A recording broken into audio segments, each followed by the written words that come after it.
while I was in college, I was just passionate about it, and I still joined a film club in college, even though I was a chemistry major. And through there, I was just meeting random people. I did my own short film, and I met this one guy. His name was Frankie Manis, and he was on the improv team. And he was a great, funny actor. And I knew camera, and I knew editing. I knew directing for blocking to camera, but I didn't know directing performances. And so Frankie was a great partner to start off in the beginning, because he was an actor and improver. So he actually had years of acting experience that could be able to help the direction of it.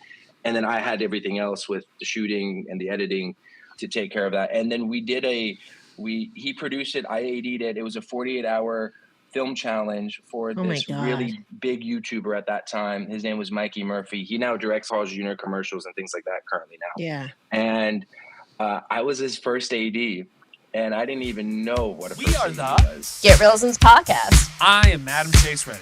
And I am Christine Chen. And surprise, we're both filmmakers. We get into it by sharing secrets, advice, and gossip in filmmaking. We even get our other filmmaking friends to share theirs too. So please, everybody, join us for an ode to filmmaking. Ladies and gentlemen, welcome to another episode of the Get Reelisms Podcast, episode 191. We're just 9 away from 200, you guys. That's crazy. My name is Adam Chase Rani.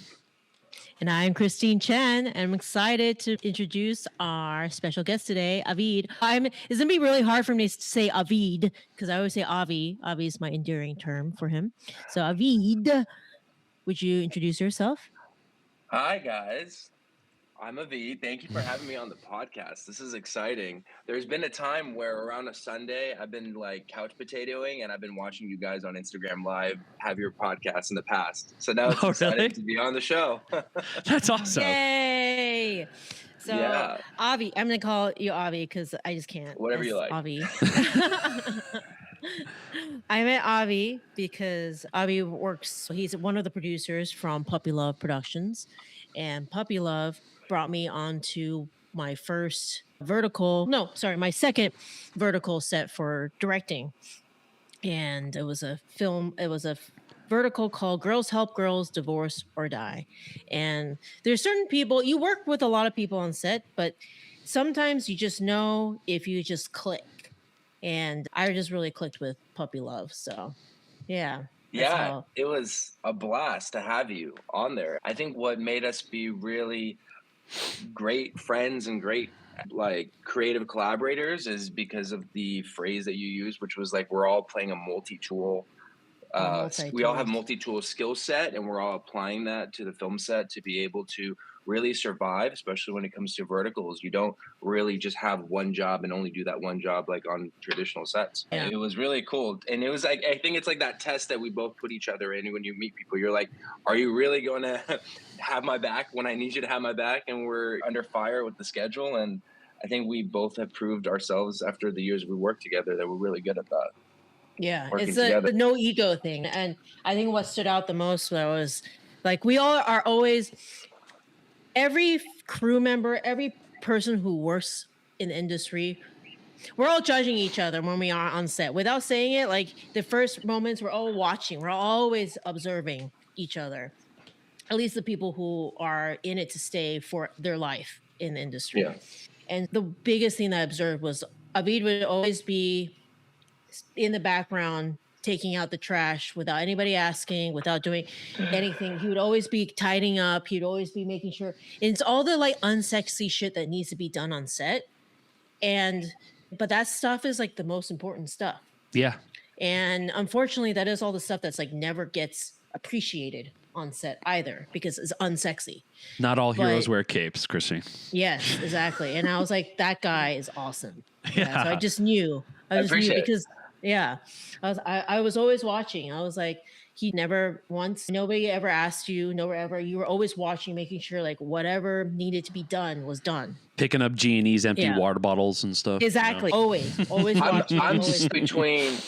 I'm like stuck between because like we have PAs, we hire people for this kind of stuff too, but I'm stuck between this like place of where the efficiency of the team is where our focus is at. So if like our PAs are actually doing something else where their focus is to help the team out, whether if it's LA Center Studios, which is a huge location, and you have to have lockups on every direction because you just have bogeys in your shot, you can't be like, hey, can I have you take out the trash? And they're like, oh, wow, we're about to roll. You can't do that. You just gotta do it. You gotta do anything that is just moving forward. And I always say this is way more serious of a phrase, even in this case of just picking up trash or tidying up without being told or anything. But it's like, whenever we're moving, we always want to be moving forward. And even if we're failing or we're falling, we want to fall forward. So that's just a big theme to everything that I have, is always forward progression, no matter if you're standing up or if you're falling down.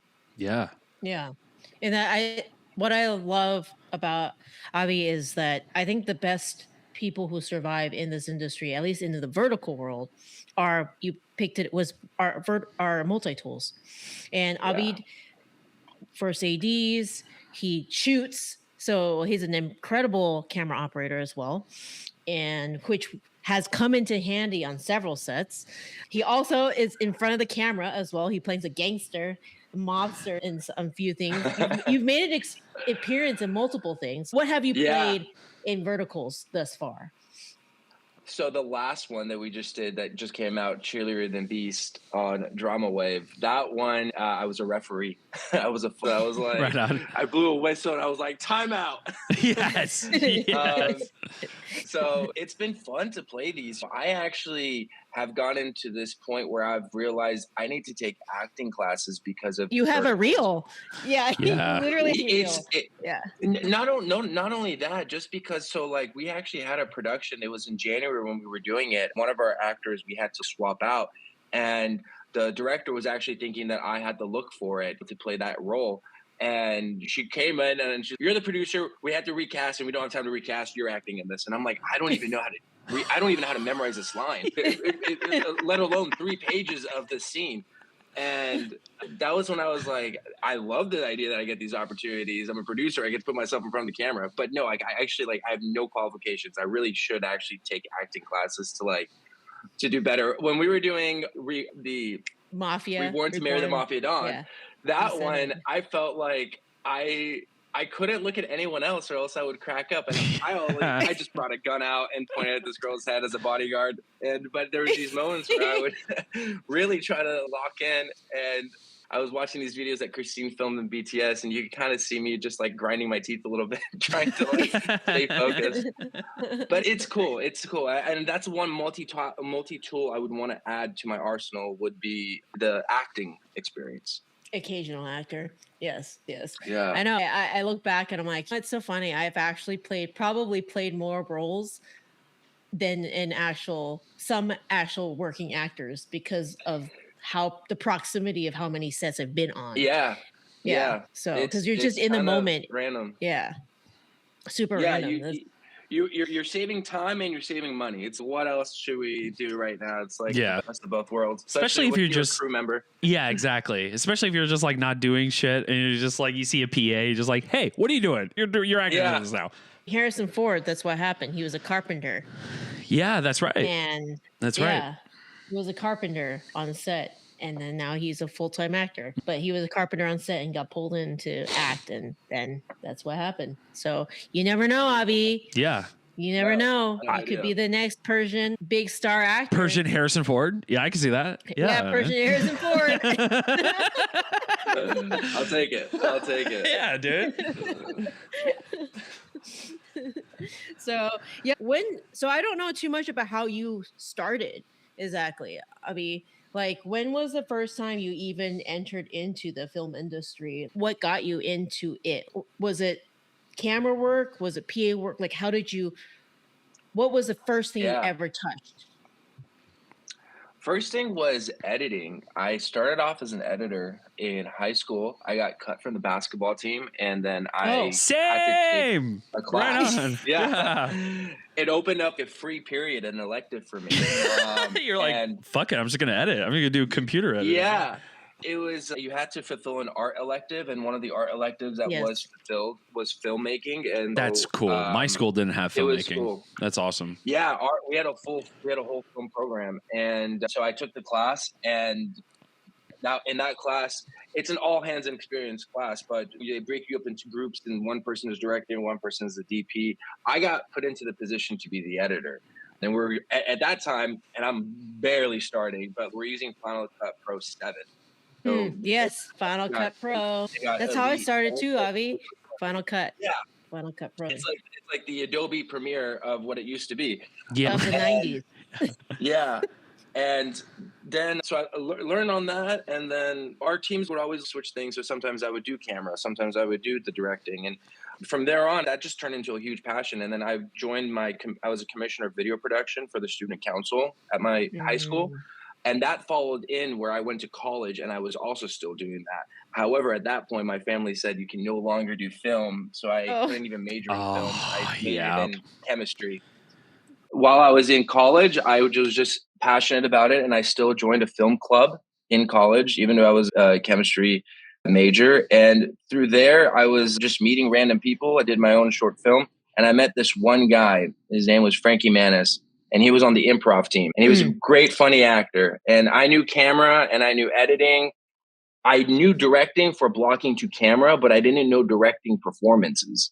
And so Frankie was a great partner to start off in the beginning, because he was an actor and improver. So he actually had years of acting experience that could be able to help the direction of it.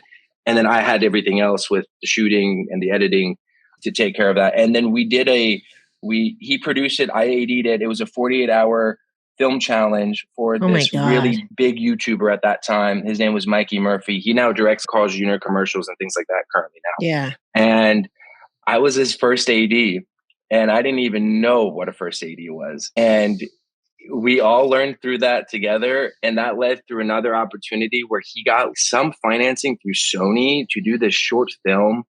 Mikey did. And he brought me as a first AD. And there was another producer on her name was Lisa, very seasoned producer.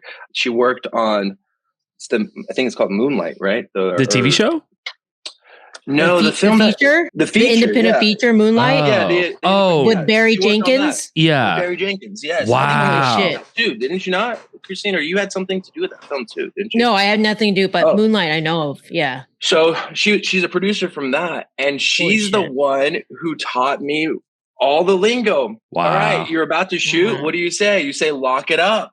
Oh. Okay, everyone is set. You get slate ready. Everyone's set. Roll sound. Roll camera. You don't say roll camera, then roll sound. You say roll sound. That's right. Yeah. She taught me all of those things. Wow. And it was awesome. That led me going through so many of these accelerated programs, I think you call it, and on all that, even though I don't have a certification for it. But from that experience, I then started actually PAing on infomercials without ever having the authority to AD, but I started PAing, and within a year and a half, they brought me to an AD position because I got that little bit of knowledge. Yeah. And then from there on, the rest is history. Just kind of took on gigs by gigs and figured out my way. But it was really an editor to then just this in between of shooting, directing, editing, doing everything. But then the first main professional job that started paying my bills was ADing. Your trajectory is so similar exactly to mine. Like Christine's. Yeah. It's exactly mine. It's so crazy. It's so funny because I started pretty much editing too, because that was the only class, because it was to fulfill an art credit. It was a documentary film editing class basically in undergrad. And so I took that as my art course and I fell in love with it.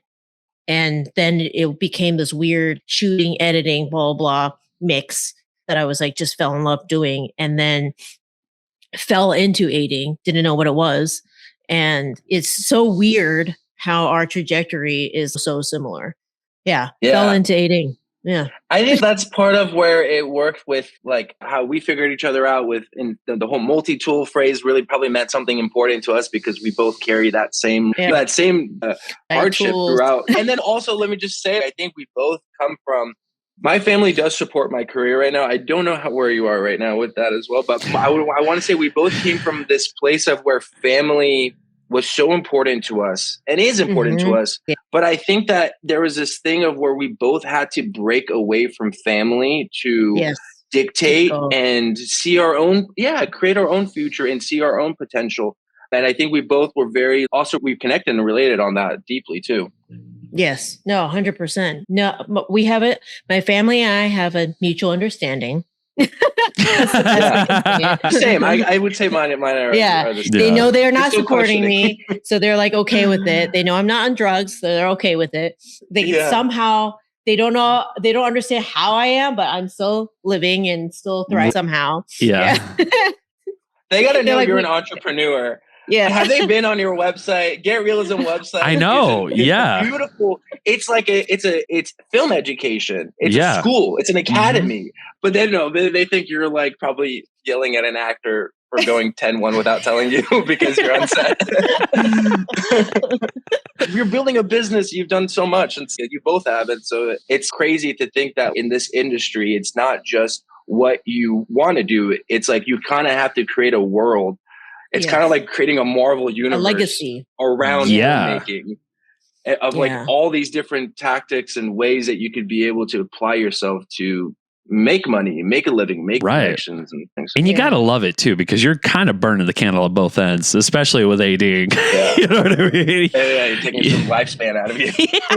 We all have fun doing it. And it's like a band of misfits that we all have parents that are just like, really? Filmmaking? Really? And, we're all figuring out together, and you have to wear multiple hats in order to learn those mistakes. And then somebody stepping in to tell you, hey, this is how you actually do it. Let me show you. Yeah. So that's what Get Reelisms, why I started it. Exactly. Because our group that I hung out with and started making films with, none of us went to film school or anything. We just kind of all just figured it out by making shit together, and then discovered the proper way of making things because somebody on set was kind enough to explain the terms or whatever. But not everybody is like that. The majority, unfortunately, of people on set, it's changing now, but I would say prior, it was always old school mentality has always been like, oh, you don't know the lingo, you're stupid. Oh, you're made to feel subpar. The lingo was a way to show that you don't belong. And so I wanted to create it to be like, no, here is just a tool. You can go read it yourself and whatnot. And as long as you do read through this, you're fine. You'll be fine on your first set. Because for the people like us who had to figure it out ourselves, there is no really. I just remember because I fell into ADing, and it was my first hired job set was AD. And I had Googled what a first AD was. And I was like, oh, I do scheduling. I thought a producer did that. Okay, cool. I didn't know any of the terms on set. And I had to pretend that I understood what all the crew members were saying and just going along with it, basically. They're like, all right, guys, I was like, okay, cool. We're going to go on to the next setup. And then they're like, so we're flipping the world? I'm like, yes, we are. I guess we are. Not knowing what that meant. Yeah. Not knowing any of it. Without knowing, 1 hour later, oh, so we got to flip back again. Oh, we're going backwards? Oh, okay. Yeah, not knowing a lot of this stuff. It's important to learn the hard way. It's important with what you're doing. I know that you gave Andrew's baby also the book, right? Or he bought it, or I don't know. I think it's awesome that you have like a children's book that's like the alphabet, but with using film terms. I feel like, that would have been awesome to have starting off, honestly, because I was caught between learning things and putting it in my notes app. Like I would write everything, and like I would write New Deal every time we move on. New Deal. New Deal. Yes, the New Deal. New Deal. Yeah, New Deal. And then then you just like learn it, and you learn it. It's awesome kind of being on set right now with having this internship program for Puppy Love, where we bring in people that are really wanting to get more set experience, and they're awesome because sometimes they're very open to being background for us too. So it's just really fun. One thing that I love seeing is everyone getting used to a walkie. Like walkie etiquette. Having a walkie. Walkie just having a walkie. Having a walkie. Yeah. How to put it in. I used to be so embarrassed to put my surveillance in that when I would get set, I would go to the bathroom immediately to try to put it like behind my back and behind bring it all. Yeah. Oh yeah, I always put it behind my back. Yeah.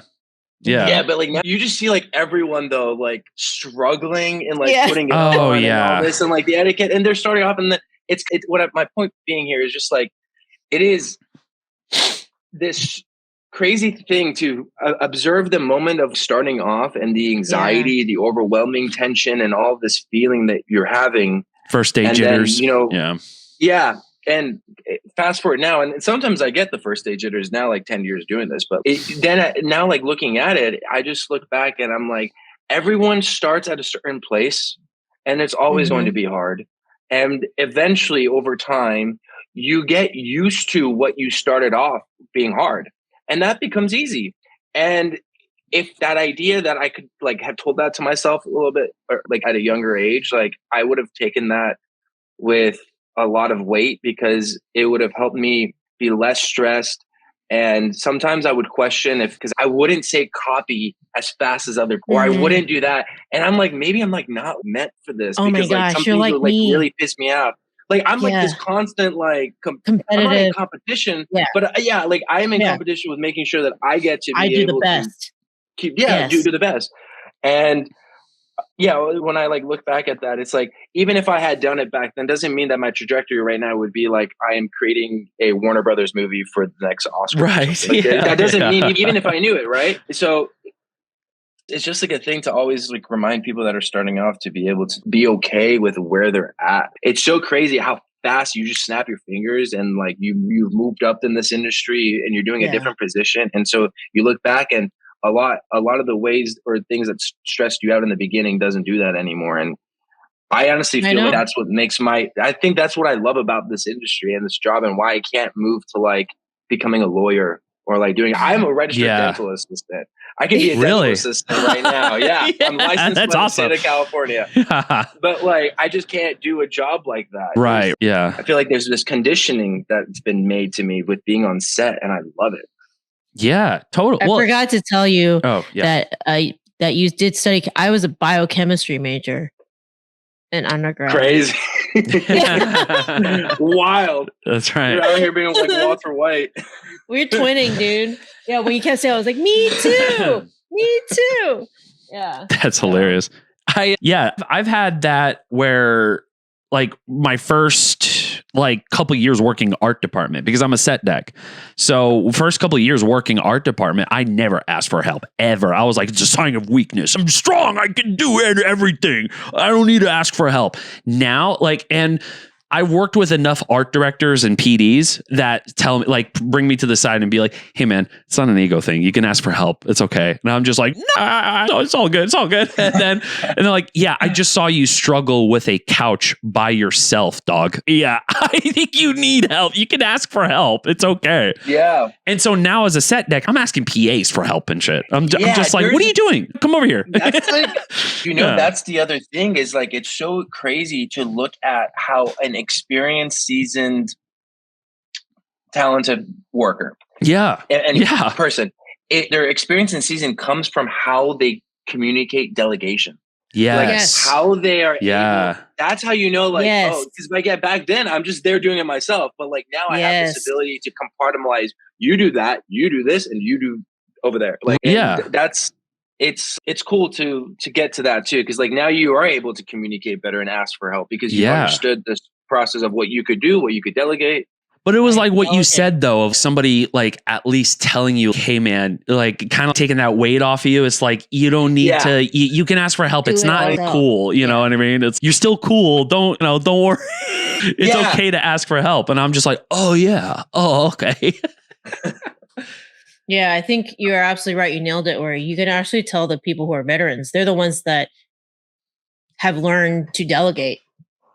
Yeah. They just know. Yeah. Yeah. Even they're ones TPAs that actually do the least amount of work. No, they're the ones that are like doing the least amount of work. They figured out the key. With delegating. What the fuck are you doing? I got everyone to do shit. Yeah. But that's what I've even seen like in like great like key set PAs that know how to delegate versus like a commercial where there's a key set PA who's like doing everything themselves or just not understanding like how to like corral your production assistants. You don't know what you're doing. And you see that. And I guess you're right, Christine. There is a sort of a silent judgment. At first I was like, I don't know if there's any judgment, but I'm like, no, there is. No, within, I can tell you, I don't know if this is for you, Avid, but like, I'm sure as a producer, but as an AD, I think within 5 to 10 minutes, I've already ordered the PAs from number 1 to 10 of who I can depend on, like immediately. Yeah. I know exactly who I can depend on. I know who I can't depend on immediately within the first 10 minutes. Yeah. It's pretty fast. Yeah. I'm like, oh, not going to ask you to do something. Yep. I know you're going to be the person I'm going to count on the most and ask you to do stuff most. Nope. Yeah. It's like very fast. You just worked with more people it's actually, to know. Yeah. I don't think you are saying like judging in a way of I don't think you're actually saying that you're judging them in a way of judgmental. Oh, like, yeah. I think you're doing it on your end as your own survival instincts of who's your tool. Could you be able to, and it's more of compartmentalizing their pros and cons of skill sets. 100%. Help you how to efficiently use. Yes. You're like analyzing. I think we all do that. Yeah. So it's nothing personal. Yeah, it's nothing personal at all. It's literally just what is the best way to efficiently use my team. Yeah. All right. What is the because you're only as good as your, what do they call it? You're only as good as your weakest link, right? So that's how it goes. Is that you have to plan for your weakest link, and so you're only as strong as your weakest link. I think that's the word to say. I think that is correct. It's just an interesting saying. It's just I have first think about it, but it makes sense. It does, yeah. Because I'm not gonna lie, I have I've worked with PAs that have literally worked their asses off and done amazing, incredible things, and then I've seen PAs that I'm just like nothing between the ears. You're like, why are you even here? And they're just like, why are you here? They're on their phone. They're on their phone. They're just scrolling. Listen, even me as a set deck, I'm usually the first one on set to dress everything, and then I'm out and I'm sitting on my ass doing nothing, right? Sometimes the art director will be like, hey, can you set up for the next shot, or can you do this, or can you do that, or whatever. Well, yeah, I sit on my ass. But when I see PAs just absolutely doing nothing, it blows my mind. My blood curdle. Yeah, it's crazy. I'm just like, yes, I know. They're just like, they're as useful as a fucking sandbag. They are a sandbag. They're a meat bag. Yeah. Meat bag. Yeah, meat bag. Yeah. It's a meat bag. I definitely feel that, but there are some PAs that I have granted their permission to be on their phones because there is this level of hustle that I have never seen before. We have one PA who averages out on set for one day between 30,000 to 40,000 steps. Oh, and is it Ty? Yeah, he likes to watch sports games like baseball or UFC, whatever, on his phone, and he'll be doing that. But it's crazy to tell you how this man doing that doesn't miss a beat in steps of getting things done. He'll have it, like, let's say in his pocket with an AirPod. Yeah. But he'll be coming down the steps with 5 chairs on this hand and 5 chairs on this hand coming down. Yeah. My man. He's not like a crazy tall guy, but he's got crazy calves. And he's really hustling, bad. dude. The beast. I love it. Chairs. Beast mode. He does he's the beat. And I've seen him in the past where he, like, after that he's done, he just pulls out his phone again, and I'm like, I don't care, man. Like, I don't care. Like, there's a difference. Yeah, there's a difference of, like, where you really don't do anything and you're on your phone. So I was just calling out in case he sees this, just like, hey, bro, you got yeah, totally. But keep up the good work, Ty. Yeah, exactly. You, Ty. Like I said, too, usually I'm the first one to set up, and, like, I'm usually, like, the first one on my phone. When I'm done, because when I'm done, I fuck off because the PD got nothing for me or the art director got nothing for me. So I'm just like, okay, I'm just hanging out with props. What are your guys' thoughts of those? Like, Nolan is like that. I heard that Tarantino is like that, where they are like no sitting, no phone. I think that's ridiculous. I think that's ridiculous. I think that's silly. It's a bit much. It's a bit much. I think that's much. Also, I have to work as well. Like I have to, like I'm on my phone. Communicate. Our phone is work. My phone is work. Yeah. Like I'm scheduling the next gig. I'm making a deal memo. I'm emailing a deal memo. Like I have to work, bro. Like you can't stop me on my phone. Now, when I'm on Twitter, sure. You know what I mean? But still, though. We've had some crazy ones. There was ones like, Christine, I think it was the one that you were directing. Yeah. We just had someone playing like Pokemon Go. Remember that? Okay, that's insane. That's insane. Yeah, and I don't want to mention any names or departments, but like there was these things where there's certain things where it's really ridiculous. And dude. Yeah, where it's like, please that does grind my be less gears. obvious. I've seen one set where G&E was playing Mario Kart on their Switch, bro. Like those motherfuckers are crazy. I'm like, you're G&E, and there's like, yeah, but they're still shooting. They don't need. They ask for a lighting adjustment, so I'm just out here fucking running some laps. Mario Kart. I'm like, hey, there is such a crazy thing about what I've like also observed from like the time of starting off, which was judging. And I'm using that word again, but like judging. What do you really do on to like a certain department or certain crew members? And it's crazy. Like when you figured out the flow and the operations of set, most of everyone that's on set are really there to help in the setup and the breakdown of the day. Because the middle of the day is like this really gray area of like always when people are needed. There's like that. Unless you're the AD and they never stop. God, or production, really. All production. Yeah. For sure. All of production and within AD department. But like certain things like the G&E, it's like I've realized I'm like, oh, technically now that everything is set up, really it's just the gaffer and the key grip. Just needing to be next to the DP. Oh, you're a swing and you're just hanging out by the truck. Exactly. But there was a time as an AD where this goes back into the word judgment. Like there was a time as an AD where I was like, bro, why are you sitting down? If anything, you sitting down on set is going to help us out more than you sitting down away from the set. Like, why are you sitting down? And I would be flipping out. And like I'm just like projecting my anxiety of like almost being afraid to run behind. Then I'd be like, just like better to have it not need it than need to not have it. So go to set. And how much it slows down the set too when you see a first AD just kind of being a little like relaxed about everything. I'm just like, wow, really? We're behind on schedule and you're relaxed, buddy? Okay. I honestly feel like that was me and Christine on the last one because I was playing as a camera operator and the producer and as a bodyguard. And Christine was acting and she would come up to me and I would be like, Christine, it's a CPI scene. We can't rush it. And I'm like, oh my God. I need to keep you on schedule. I was like, what is it? Are we going to go over? We're going to go over. He's like, I know, we can't rush it. CPI. I'm like, I'm going to kill him. Yeah. I would just be like, all right. We gotta stick to this. So you guys are just grinding your teeth. Yeah. So for CPI, for people who don't understand what that means, it just means it's the client. What does it stand for, Avi? I actually never know what it stood for, but I heard it all the time. I don't know. Yeah, I hear it all the time. CPI just means that it's a client request. You have to do it.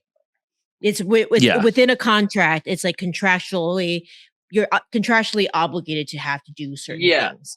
In total, it's like a cost per install, which is refers to an average cost of an advertiser pays for a new user or download. So it's like each one of those scenes is a big scene of a cost that we should be putting into it because there's an expected return of either someone downloading the app or something where advertising it lands. And then there's one that's marketing, like NPI or I don't know, something like that. And they have so many things that they request for us to get on these verticals. And sometimes it's so confusing. Back in the day, they used to start these with saying anything after the 10th episode isn't important. It's past the paywall. And we could be able to rush it. Now it's like, now everything is important. And I think that part of it is because it's become such a popular format for people to be watching them now that they're letting go of their old ways of which was how they were really making the days with such a budget like this. When you're doing 78 days is you have to let go and sacrifice parts of your material. And now they're relatively staying in the same budget, but then expecting such a crazy demand of, every scene is a CPI moment. Which is not realistic. Yeah. And now it's getting a little out of hand. Thankfully, there are just ways that we've been able to improve our efficiency. At least with Puppy Love, we've had ways that we've created systems in order to have a day where you have 20 pages on your schedule, we could come and reduce that where maybe a second unit team goes and shoots 7 pages of that. So now you have a 13-page day. So expedite the process. Yeah. And I would want to say there's things that we've really, I think, figured out that I think is part of this experimentation that's happening with verticals because it's a brand new media. Yeah, it's crazy how all my friends here in Austin and everyone that I've worked with have been on a vertical, and I have yet to be on a vertical still. It's crazy. I know. Adam hasn't been on a vertical. I can't wait for the day when he does. Yeah, I probably will lose 10 years of my life. You're gonna get it tomorrow, Adam. You're just gonna maybe. Today you're gonna get hit up, and somebody's gonna be like, "Do you want to be on a vertical?" And I'll be like, "Yes." We'll see. But I was gonna ask though. So and this is a question for both of you guys. So for when it comes to verticals, do you guys have to work that into the story structure? Everything of expecting a paywall for a certain episode, and you have to write it in that specific way. Fuck me, that's crazy. Okay, wow. Yeah. That there's a very specific way in which verticals are written. Yeah. And it's very interesting. That's why there's so much, it's a very fun space, I feel, if you reframe it that way, of storytelling, because everything has to every episode has to end on a cliffhanger. Yeah. Because you want people to want to go to the next episode. And then it is set up like a gamified system. So the first 10 episodes are usually free and they hook you. They're supposed to hook you. And if you haven't, I don't know, I'm always getting ads now on Instagram or Facebook that they just automatically play. And then suddenly 5 minutes in, you've been watching some vertical. I find myself has happened multiple times. And I'm like, wait, oh shit. Yeah. When you're deep in a TikTok hole. Yeah. I have too. Yeah. Oh yeah. I'm like, who's having an affair with who? Yeah. Yeah. Shit, I gotta know. Yeah. Why is the goddess who's And these apps too. Oh, sorry. Go ahead, Avi. Go ahead. I was gonna say cliffhangers. They love to end with this snapshot moment of right after the episode. It's like got it. On a freeze frame of whoosh, you just walked in. And then the next episode is the continuation. The continuation. Slow motion of the gunshot of somebody that that shouldn't have been shot. So it's very soap opera. Very soap opera. Dramatic. Yeah. It's like a Turkish soap opera. It's awesome. I was just going to say that. And I was going to actually add on to like how many people really watch Turkish soap operas. I used to grow up as a kid with my mom and my grandma and my dad watching them. And then you come to America and then you have like Days of Our Lives and these it's 2 p.m. TV shows that are in a hospital and ER. So I think it's just really cool that it's a format and a medium that has been birthed by, I want to say, partly the strikes that was happening in 2022 or 2023 with the actor strikes and the writer strike. And part of the pandemic taking away business and social media coming into it. There has been this new invention of tech. Yes. And until maybe our phone changes its aspect ratio of 9:16 to something else, I don't know, 1:1 or 4:3, the medium would not change until their devices change. There's this whole ecosystem that's all connected to now this new format and medium. And that, I don't know, I kind of love it. I've gotten to a point where I know people like to say make horizontal great again, but I don't mind the vertical space as far as what it is. I'm not saying that I want to watch a movie that's a movie theater with a vertical screen. Right. Hate to. I actually hate when they do these award shows and they do that with the award shows. Oh, like, that's right. Theater, yeah. And they're like playing everyone's shows like that. It's like I definitely just like my phone. I'm a consumer, not only a creator, but I'm a consumer, not to these things, but just a consumer to my phone. That I like the idea that some shot takes up the whole screen. So when I am looking at a vertical and it's beautifully lit, beautifully shot, it looks great on the phone. Design, and you're looking at it from a phone, it's so satisfying. And so Obviously, like going like that is also satisfying to see it. But for some reason, when shooting vertically, you have to be really intention. You have to have a lot of attention with your subject. So it's easy. It's nice to look at a subject on a phone. When a horizontal, there's a lot more, depending on the composition, there's a lot more things to look. So yeah, it takes a moment. But yeah, I like verticals, to be honest. They're fun. Yeah, I feel like it's just a new way. Yeah, a new way of storytelling, and I think it's just like when YouTube came out. People are just trying to figure out exactly what to do with it, and I think anytime there's a space and there are creative people trying to figure out what to do with it, you just get cool stuff that comes out, and yeah. I think that's when the innovation happens. And yes, there will always be the naysayers, people being like, that's not art and stuff. That's what happened at every juncture of when color came out, when sound came out, and at every juncture of progress, this always happens. It feels like hating on it. Yeah, exactly. It feels like people are hating on it because as if it's like a threat to the existence of horizontal film when it's not like that's going to go away. It's never going to go away. But to a lot of people, it's just, oh, no, you're going to replace that. It feels like everyone wants to watch a movie on their phones. No, they don't. No, they're not going to watch a 2.5 hour. They're not going to watch The Odyssey. on their phone, dude. Yeah, that's insane. Like, why would you do that? Gonna go sleep.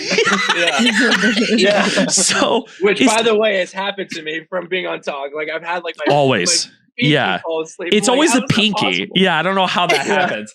But anyways, that's not going to replace it. It's just a matter of how can we utilize this as another medium to tell or to depict art that can be really good. It wasn't that long ago Vine existed, and a lot of people made creative, great Vines. You only got 7 seconds with Vine. Yeah. And you can do whatever the fuck you want. And within the boundaries of 7 seconds, a lot of people were like, that's stupid. That's not going to catch on. No, there was some cool stuff. There was crazy Vines. Yeah. Yeah. There were some really cool artists that came out of Vine that I was really impressed by. But that's what I'm saying. Every medium, it's just like a race to see what hits, right? Exactly. What people gravitate towards. And I think that's always thrilling and fun to try something new and to test the boundaries of creativity. So I don't know. But you still have your 75 millimeter cinema, widescreen aspect ratio, fucking cinephile shit. You know what I mean? You still have all of that. You know what I mean? It's just now this is coexisting. Yeah. If anything, the threat of streaming is way bigger than vertical. Dog, to the exactly. Movie industry. What's happened with streaming, honestly, is way more something to say that this is ruining the art. 100%. We were just talking about AI last episode. And wow. you know, what did you guys talk about? Because we're heading in that direction, and so sadly to say, so are the verticals. I talked to Christine. We were talking about a 1770 this day on 1776, a Darren Aronofsky AI docuseries or miniseries, I think. Yeah, it's a miniseries, and it's all AI, and it's 100% made with AI stuff, and the voice acting is all SAG actors. Oh, okay. So in a way, I people guess. Are pissed. Yeah. And people are mad. The trailer came out on YouTube, and the YouTube comments are not friendly. So it's the internet, sure, but at the same time, I've seen people in the Odyssey trailer comments going, "Oh my God, I'm so excited! Nolan at his best, insane! We're so excited!" And then this trailer is, "What's this AI slop?" Yeah. I don't know. It's people hating on AI, but I get it. It is scary that it will replace jobs, but I just see it as a tool. But we see it so much in the vertical world. I've talked to producers where they will do a whole vertical generated by AI. Yeah. To test it. They test it on a low stakes. Mm-hmm. Yeah, they'll do it because it costs nothing for them to make it, and they use it for data purely. They use it, they test it, and they see which storyline gets the most hits, essentially. And then they recreate the story that gets the most data AI wise, and they actually then make that vertical from a live action perspective. It's honestly genius. It's previs. I was about to say you're storyboarding. Yeah, you're just like that. Yeah, it's just previs.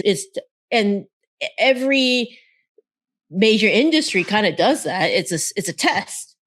It's just a way of testing. You're testing something before you spend millions of dollars on the real thing. But it goes back to our previous point, right? Of this utility. It's not a replacement of this said art. And I think that's the hysteria, right? Is that the hysteria is that it's gonna take our jobs. It's gonna take our jobs. Which is a lot of it is gonna take jobs for sure. And a lot of companies are doing that. It will also create. There's going to birth more creativity with AI. I don't think anybody is really going to be thrilled to see a full feature-length AI film. I don't think anybody's going to be racing to the movie theaters for that. I could be wrong. I have a curiosity to it. I actually just pulled up the 1776 one right now, and I'm looking at it. And it's wild. It's a little wild, right? Let me clear up what I just said.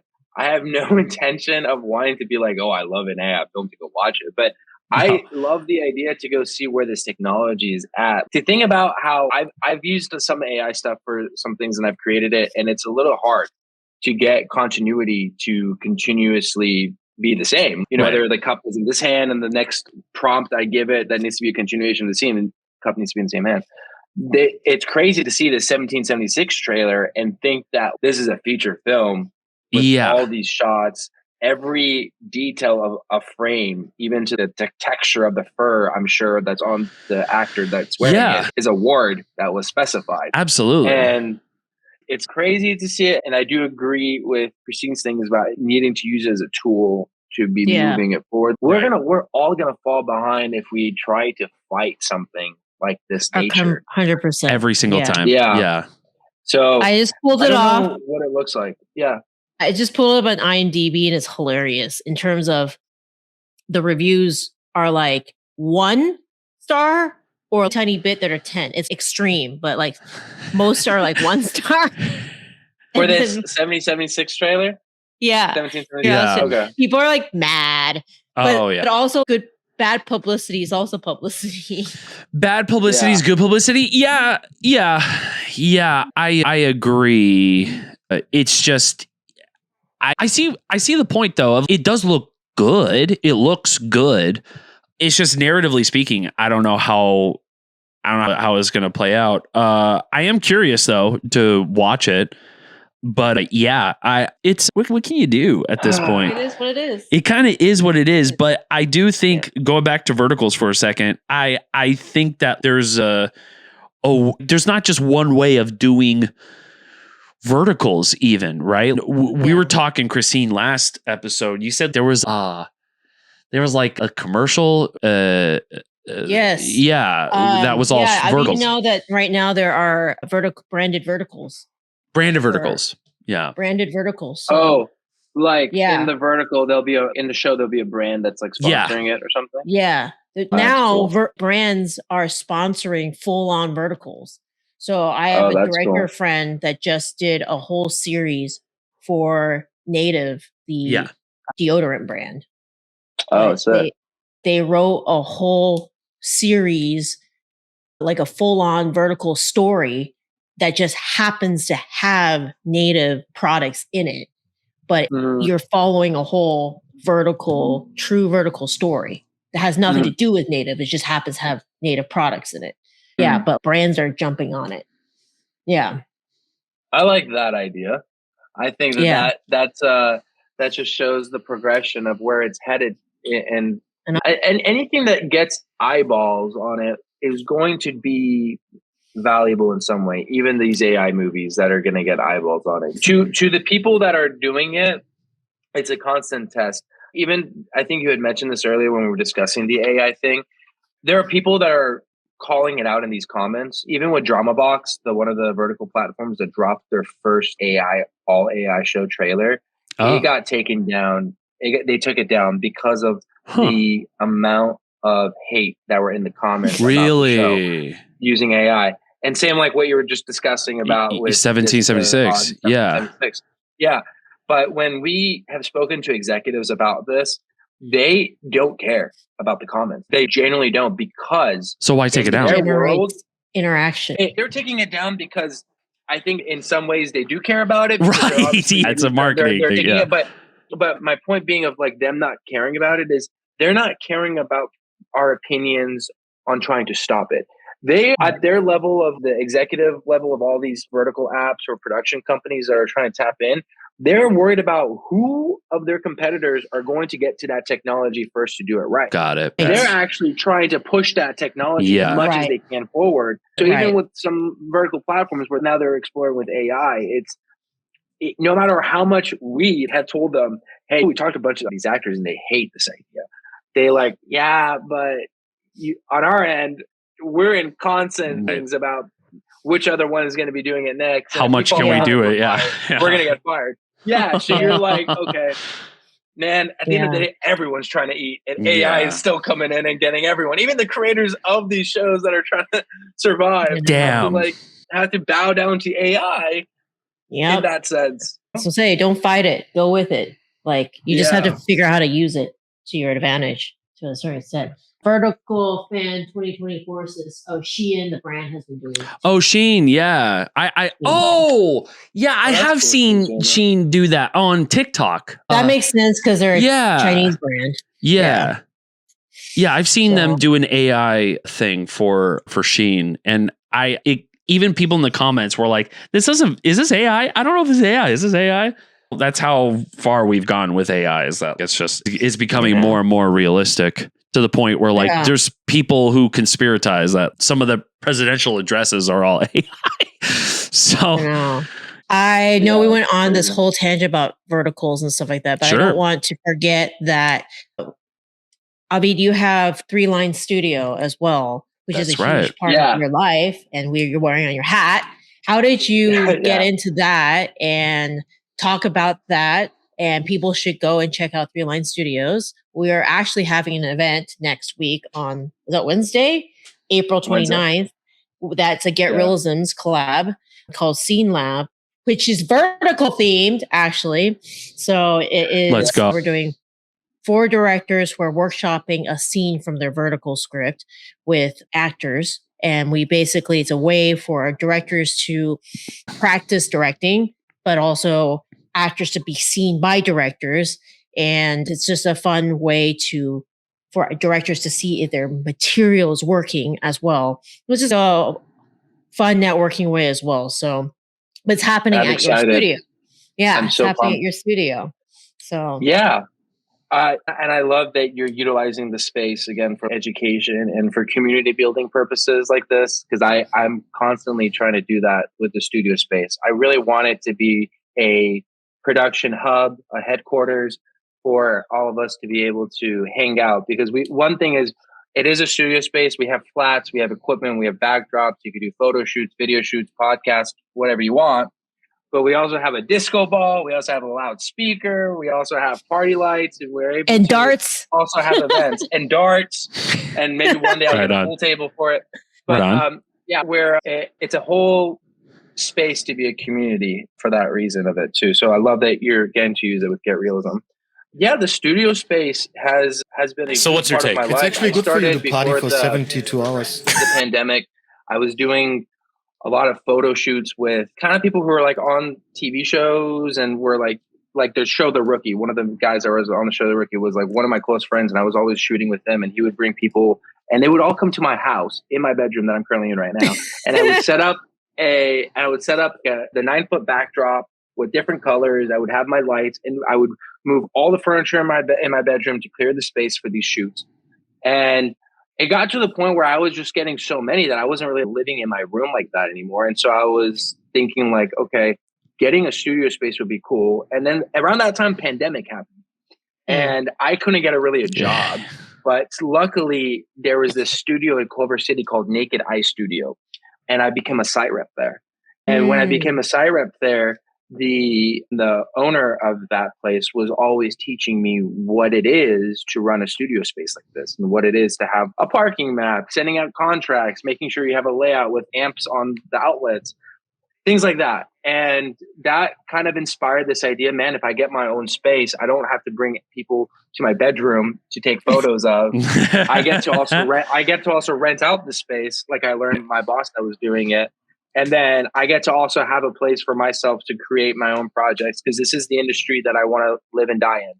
And that's how I got started. And it was really hard at first because I didn't have any money. So I didn't have, let's say, an air conditioning, or I didn't have an AC or heater at all.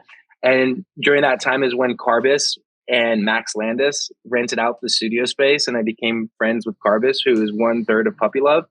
And that relationship, just from there on, we became friends. I think they rented out for almost 2 weeks. And so there was a lot of times that Carbis and I were able to talk, and we became friends from there. And later down the line, he brought me into his feature film. And the rest is just his history with how I got to this place of where I'm with Puppy Love through this medium of having the studio, through this place where I was working as a first AD and I've worked crew. So I have all these skill sets. It's all the right things happen at the right time to meet the right people. And it's almost like where lucky was opportunity meets preparation, because I was prepared to be a UPM for Carbis and Andrew when they called me up. But I was also I had this opportunity because of the studio to meet all these wonderful people. So the studio has been such a blessing in its own way, because I would love if you guys could book the studio more often. By you guys, I mean anyone out there who has a photo shoot or a video shoot, because the studio itself is not, let's say, making money at all. I still am the sole primary person who's bringing in money to the studio and taking care of its overhead. However, the studio has been the biggest blessing to the opportunities of the people that I've gotten to meet through it, make me as a filmmaker in my own way successful in being able to do that. And so the only future that I see for it is this combination of where we're going to be able to use the studio and our community and Get Realism, for example, and Puppy Love and all the other people that we get to bring to do mixers and networking events, where we could be able to become friends in a space that we're also shooting and filming and working into. Yeah. You had some awesome artists in there that you have brought in. You said you had Avi, or who are the people who are in there? Okay. Avi is a Persian artist. He's the equivalent of Frank Sinatra for Iran, for the country. He's the voice of Iran, is what people say. Okay. He's an older gentleman, but his music has been listened to for generations right now. And so even at a time like this, his music is sung in the streets, and then there are like air bombs happening currently in Iran. Yeah. So he shot there, and I'm big in the Persian community because of my connection. So a lot of Persian celebrities, but as far as American celebrities, it would be like the streamer DDG. He's a musician and he's also a streamer. To Alice in Wonderland. She's a DJ she used my studio to make her Coachella video. So she's at Coachella. There's an LED screen that's playing visuals. They shot that at the studio. So those are some of the bigger artists. That's Dax. I've had a variety of people that come in that I didn't know was big. One of the craziest one that I was not in the studio was X Ambassadors. I don't know if you know that band, but X Ambassadors shot their podcast at the studio. Okay. They're the ones who sing Renegades. They have a couple of great songs. Okay. Yeah. Yeah. Anyway, they've shot there, and that was like the biggest fangirl moment because I was not even there, but I was watching it through my cameras. I was crying. I went to 4 of their concerts since I was in high school. Like it was crazy. Awesome. And they're using my studio. That's pretty fucking sick. Yeah. In Sun Valley? What? Yeah. It's awesome. Yeah. Oh, someone's at my door. I have a package I have to bring in, guys. Hold on. Sorry. I'll be right back. Oh, good. Yes. Sounds like film equipment. Yay, film equipment. No. But no, I love your space so much. Good memories in there and everything. And I was really sad when your box car was jacked. Yeah. Yeah. So what happened the truck there? Yeah, your box truck. What is a box truck for all you normies out there? Could you explain, and why was it jacked from your studio? Yes. Yeah. Box truck is a commercial truck that is able to hold a lot of stuff because it's in a box shape, maximizes the space. So for a lot of film sets, you use it to hold Genie, grip, and electric equipment. But you could also use it to have it for art department, which is holding a lot of construction pieces and sets and flats. I was using my box truck as storage for a bunch of equipment and construction pieces. And I can't tell you the reason of why it got stolen. I would tell you that there are a lot of evil in this world. And I think that in the state of the economy and in the state of where we are politically and all of that, everyone is trying to survive. So even the people who robbed me and stole my truck, I'm hoping that their intention was their own survival aspect of it. But thankfully, I was able to recover it. And I did that without the help of the police, I have to say. Because I was calling the police. You're a detective. I am no detective. It sucks when the police don't answer your calls. That you're adding that to your arsenal of multi-toolness. Detective Avid. Yeah, I had a detective move. I created a triangular pin between my AirTags and made a radius of where I needed to drive around to find it. I actually did that. That's how I found it. But yeah, it's so upsetting when I hear how the police officers treat cases in Orange County versus in LA. It's mind-boggling to me. Right. Yeah, if something. Yeah, I heard people. My truck got stolen, and within 2 days it went. And on the third day, I went and found it because I went and did Oh my god, that's crazy. There was cops not doing anything. I heard about a story in Orange County where a friend had her truck stolen. That day they found it because the cops went out and looked for it. Now I'm sure that there's a bunch of other reasons and factors. Yeah, and I can't fully compare it to be the same, but Orange County's police department is more active. Oh yeah, I feel like that'd be the same. I grew up in California. I grew up in the Bay Area. And the cops were like that as well. They were just like, oh, you got a car stolen? Yeah. People's houses burned down. What can you do? Yeah. Cool. Yeah. Thanks, man. Yeah. There's and you call them on the phone and it goes to voicemail. I've never experienced the amount of times I called police officers or their station for it to go to voicemail. Just to put you on red.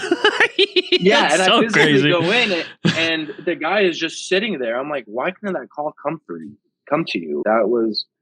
Anyway, besides that, I still respect literally anyone who does service and risks their lives for us, whether that's police officers or firefighters or EMTs or anyone else like that. But I will say that the police officers that came 6 hours later after I called them saying, hey, I found my truck. I need you to be able to store the vehicle back into my name and I need you to come. Those cops are amazing because I had to get a tow truck and there was no AAA that was answering their calls as well. And those cops figured it out. So there's beauty to it at the end of the day. Yeah. Yeah. So yeah.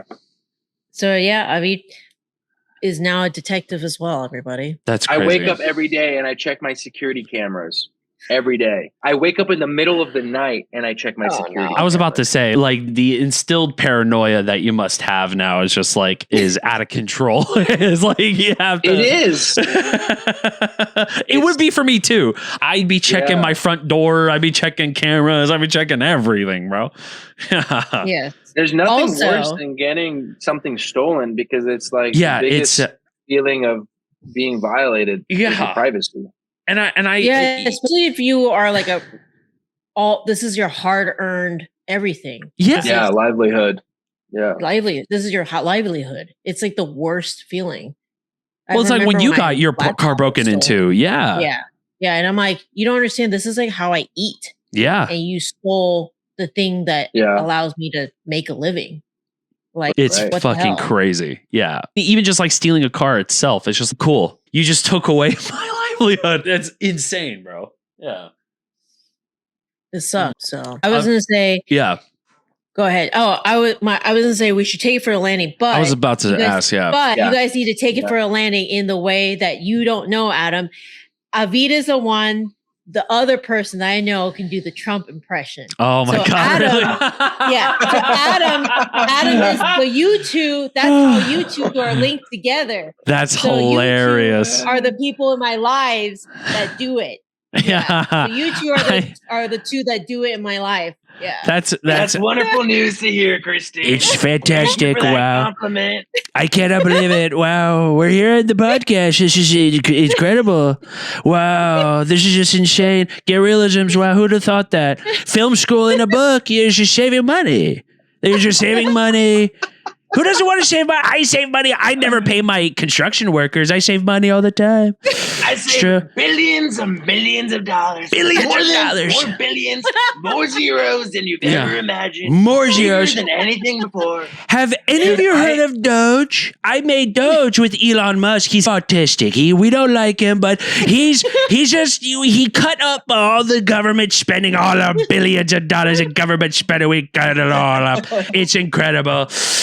But it was all me. I did it. I did it. See that moon? We went to the moon. We went to the moon. But it was me. Dude, I would say I've been doing it now, and I've realized I have a certain way of doing my version of Donald Trump. Yeah. Everyone has their own. I realized my version is the version of where he's standing next to Air Force One for the helicopter, and he is talking to reporters, and he is trying to scream because it's so loud. The version that I do it, because I go, we're really trying to get everything going. It's a pleasure. We're not doing it again. No. You're fired. Like it's a lot more thicker. Whereas like where you were doing it, it's as if he's in a room for sure. Yeah, it's an indoor voice Trump. Yeah. Hold the voice. It's just a little loud. It's you can bring it loud, but we just want to bring it down. We're doing a podcast. I don't want to break the microphones. These are very expensive microphones. Bought it on Amazon. $45 off of Amazon. It's pretty expensive. Can you believe it? Can you believe it? It's true. It's true. He always does that. Like you just have to end every single sentence with, "Can you believe it? It's true. It's true." Yeah. Every single time. But you got to add in his little. Yeah. It's not nice. Not nice. It's not nice. I used to in the morning, every morning on this one shoot that I was on, because everybody thought that my Trump impression, like they didn't know who was saying the Trump impression, because I would switch to channel 1 and I would just talk in Trump, and somebody's like, who's talking like this? And I wouldn't say a single word, because our department was on channel 2. So I was like, I'm gonna switch to channel 1. I'm just gonna mess around. And I was like, a lot of people are on this shit. A lot of people, the AD, he's not happy. We're behind on schedule, and he's really mad. G&E's fault, not Art. Art's great. Fart department, wow. The Art's great. We go in, we set up, and we say, we're done, and we leave. And everybody was like, who's saying this? We're flipping the world, people. Okay? It's exciting. Get into it. And no one knew. It was like an 11-day shoot. It was a proof of concept. And it was an 11-day, it was a long shoot. And by the 5th day, I would just start doing Trump, and there was this one PA that would go to every single department and just like, are you doing the Trump voice? And I didn't have the heart to lie. I was going to say, no, it wasn't me. And then at the end, I was like, it was me. It was me. And but it was the most fun I've ever had. You didn't own up to it, man. You gotta because I respected these guys. If it was a commercial and I didn't, maybe, but I respected them and I felt bad. So it was like, yeah, it was me. They're like, it's funny, but don't do it again. Yeah, that's funny. You do good. You do it really well. Thank you. I appreciate it. Doing it. You do it. Yeah, great. I feel like anybody can do Trump, though. You know what I mean? No, Especially Christine, you can do Trump. It's very simple. Christine, all you have to do is just a lot of people say I'm the best. Just you can do that. A lot of people say I'm the best. A lot of people they always say I'm the best. It's actually crazy. He has, this is the branding and marketing of Trump. It's like he has created it to where certain words that you would just normally say sounds like it was said by him. A lot of people think that I'm the best. A lot of people do. And no one is better than me. Yeah, exactly. And I created, it just sounds... Yeah. Because it's the voice. Yeah, it's just the mixture of the words, and then the voice. Sure, that's one thing, but anybody can do Trump. And then you have to do the hands too. The hands. It's always the hand. You got to do. It's quiet. It's the hands. It's the hands. It's just, I wave. I don't talk directly. I wave. Yeah, Avi, when you did it the first time, I was like, oh my God. I was like, I only know another person who does this. Yeah, there's only one other idiot. Now you know. On the Now Elon both set? of you. Or is it on Girls Helping Girls that I did it first time? Was it Elon or Girls Helping Girls? You did it on the. I don't remember. I think it was Elon and then Girls Helping Girls. You did it on both sets. Yeah. Okay. I was just gonna say because I think on certain sets, depending on the people we have, they were really pissed that I was doing it. Yeah. Oh, yeah. Really? People get mad when I do Trump. Yeah. People don't understand that I do it not in support of him. No, of course not. I do it in support of humanity to release tension from the political polarity that has been created because of him. That I've figured out the only way that I could become friends with people that are on the left or the right or whoever, because I'm not really judging people like that until I get to really know them. Sure. But the only way that I can be able to bridge that gap is by making fun of Trump, whether if it's like a every liberal time person and I say I'm gonna color my hair blue and I'm gonna love it. Like I do that. I do that all the time. I do communist Trump all the time. I'm just like, unite the workers, unite the workers. It's time to unionize. Time to eat the rich. We're eating the rich. That's what we're doing. Yeah. I do it all the time. And me, you're not gonna eat me. And then you look over to your Republican friend because you said that, and now they're laughing. Yeah, exactly. Like, we love Republicans and we love him as well. And the tension is done. The tension between the two left and right, because we came in with the Trump boys. Now, exactly. Attention. But it's there's certain individuals though. When I do Trump, it's just like there's sometimes like I got an approach. You're triggered. They get triggered. Exactly. They are just like, people is just like they're really mad. It's don't do a Trump thing. It's just like I make fun of. If you listen to the words, I'm making fun of him. Yeah. There are some directors I've had that got triggered. Oh yeah. And I'm respectful of that, but I don't understand it either. You know what I mean? But I get it. It's for the apolitical people that really don't like it because it's like you guys do it a lot. That's the best impression. That was great. That was amazing. You got it. That was the best. Christine, you got to show up to set one day. Just bust out the Trump. We're moving on. We're breaking for lunch. It's true. We're very behind. That's so funny, dude. I love it. All right. I got to get out of here, y'all. All right. I know. He's got to go to his family. Yeah. Thank you guys for having me. This was awesome. So much fun to just rip and just talk. And I'm excited to. You got to come back, Avi. I'm excited. I would love to come back. I would also love to meet you in Austin. If we ever do something in Austin. Absolutely. Yeah, and Christy comes back to Austin never because she forgot about Austin. She doesn't like Austin. No, I'm coming. I know. May. You're coming in May, a couple months ago. And then, excited for the 29th at 3 Line Studio for the Get Realism vertical event. Yes, come. You can still be a spectator. So if you want to come be a spectator, come.